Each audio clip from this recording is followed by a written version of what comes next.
Tasting like a boss, narcoleptic Chihuahua Productions. That'll do it. Tasting like a boss. I have Kylo here. Buddy, you stink. Man, you stink. You do. I'm sorry. Oh my gosh. I think you found dead lizards and rolled in it or something. No, that of course he wants to cuddle more than usual because of it, don't you?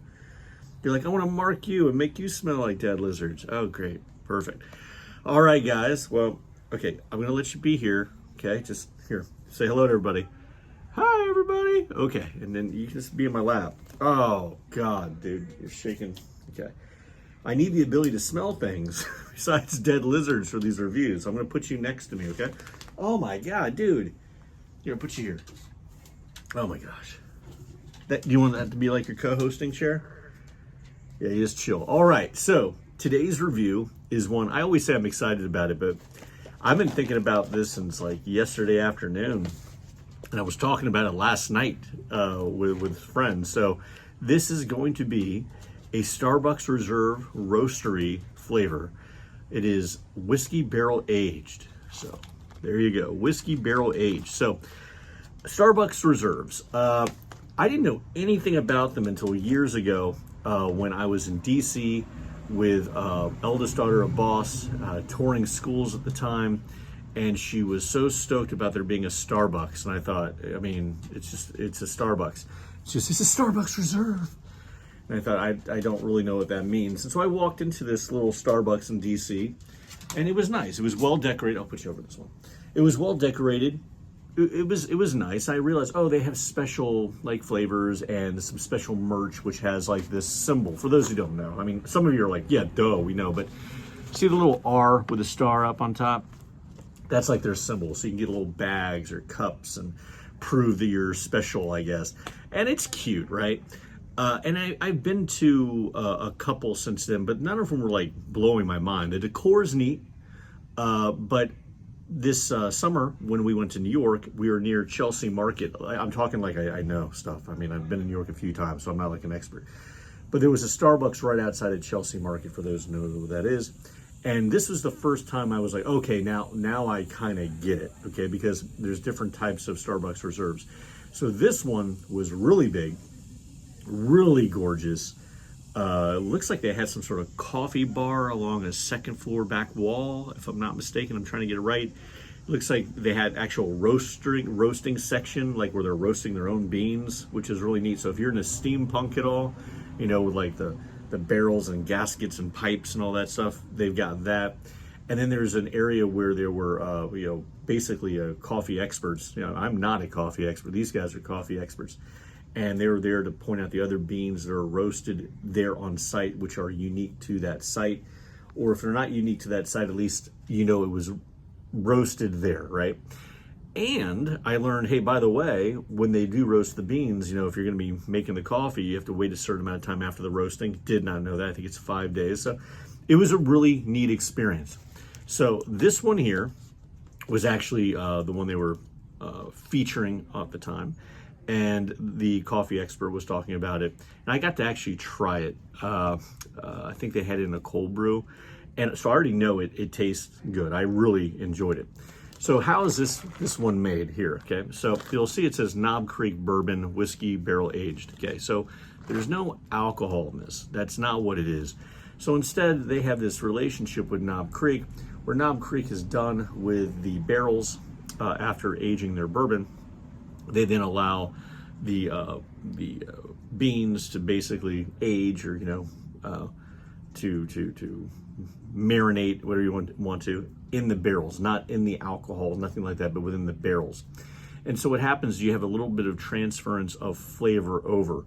And so if you are concerned about alcohol, because I know some people out there, including myself, don't drink it, realize that when it's roasted, any residual aspect of alcohol is completely removed. And so you have the flavor. And so what does that really mean at the end of the day? As opposed to just saying, oh, it tastes like bourbon. That's not what it tastes like.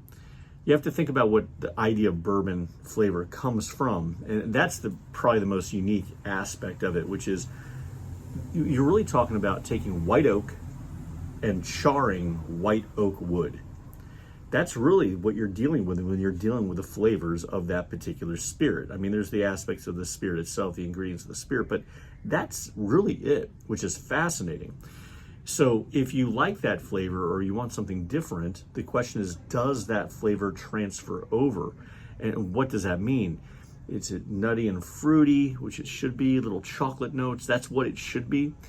I refer to, and I know it's probably the wrong term, I'm wanting something that tastes like maybe a little peaty, a little bit. Just like sour, but in a good way. So I know there's a lot of talk, guys. But again, this is what we have. I know so much talk in the beginning, but I thought you should know about the reserve stuff. So we're going to be doing this in a 4-way review. So you know we got it in the cold brew, right? Which I've had. It's been a while, but I've had it. We have it in the drip, and this is the Hadestown mug. There you go, to Middle Daughter Boss. I still think your rendition of Flowers is the best rendition of Flowers ever. I don't care who sang it on Broadway. We have it in espresso. Actually, really excited to taste it there. But yes, to make it a 4-way review, we got the Nitro Press. So far, guys, this thing here, not sponsored by Nitro Press. This has made bad coffee taste good. So what's it going to do with good coffee? Well, let's see. So let's give it a little sniff. I mean, I would love this if this were in a candle. I mean, yeah, you got the coffee scent, but the oak in there as well. Like, it's so nice. You know what I'll tell you what it smells like to me. Remove the whole bourbon aspect from it. This is like, you ever go to a place where, back when I did drink, they would take a beverage and they smoke it for you. I guess they do it with foods too and other things. This would be like if someone could take, I should try that as an experiment actually. Take a cold brew coffee, put it under one of those dome hoods, and then take white oak and char it. Fire it up, let the smoke from that go through that coffee and see what that flavor is. Could you create smoke-infused coffee? Ooh, no one take that idea. I'm gonna do that, make millions of dollars. Stop doing my other job. All right, okay, so let's get down to the tasting. We have it in the cold brew here. Got it in the Cheers mug again. Has very little scent on the cold brew, which is kind of shocking because this has a lot of scent. Tastes like a boss.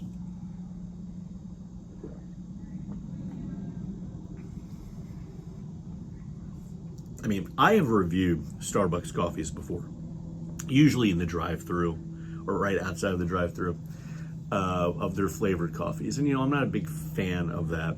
I've had a few things by Starbucks that are good. I think I've done some Starbucks flavors like beans before.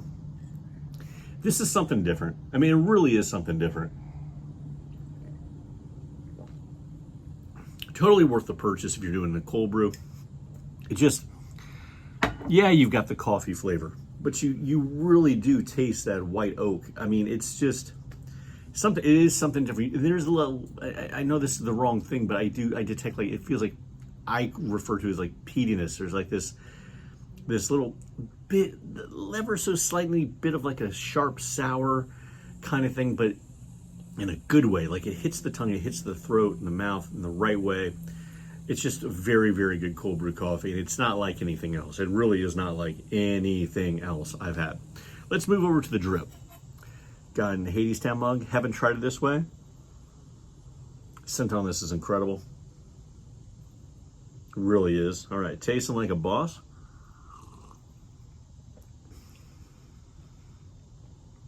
See that? There you go. See, this is better than other Starbucks coffee I've had through drip. Because I get a hot coffee at Starbucks or I've brought it home and I made it. And I know I do this comparison a lot to another coffee company, but I don't care. I do not care. There are certain coffees that are dynamic and dance around the tongue, as opposed to just having this direct flavor. And I've talked about Chapin Coffee Company because a lot of their flavors, not flavors, but roasts, that's what they do. They have this way of dancing around. And I don't know if that has to do with the Guatemalan beans they use because, this is made with Guatemalan beans. And maybe that's it. Maybe it just turns out that I'm a sucker for Guatemalan beans.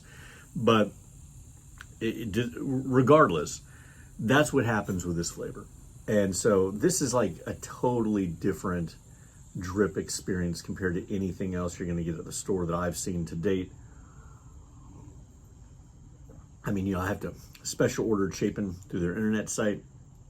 I think for this stuff I have to do with the internet too, because I don't think I can get this in the regular store. I don't have a Starbucks Reserve near me in the thriving metropolis, which is Altamont Springs, Florida. But it's just a really, really good cup of coffee. So for those fans out there who are drip coffee fans, this is a really, really very good cup of coffee. We have straight A's so far. So let's move over to the espresso. Okay, have it here. The scent off of this is killer. I mean, the scent coming off of this is much higher than the other two. Tasting like a boss.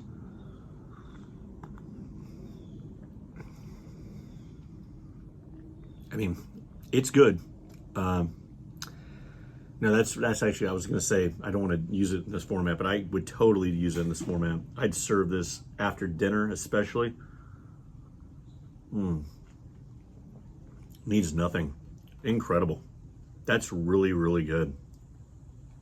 Very impressed that it's almost like an espresso, if the espresso was like also smoking a fine cigar.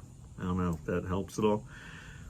It elevates, it truly does elevate the coffee. And I know it's not espresso technically, but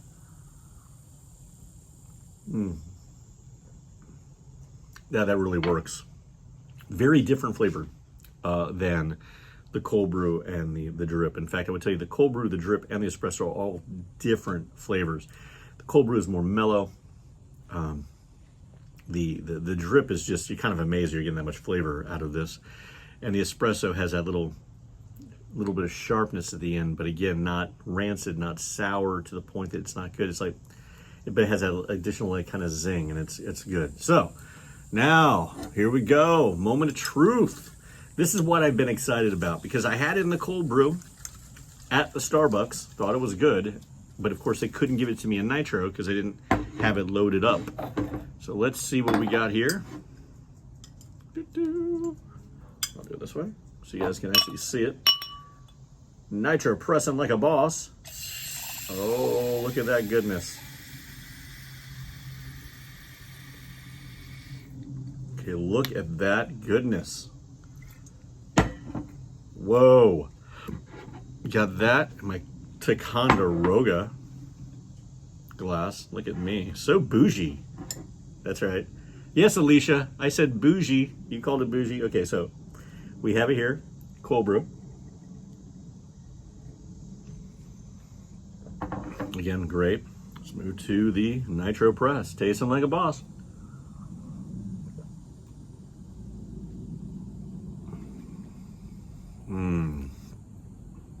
Okay, well, they're very different from one another.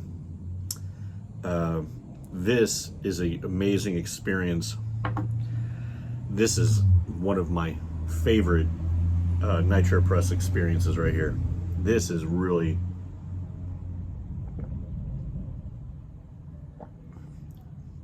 velvety smooth, very good.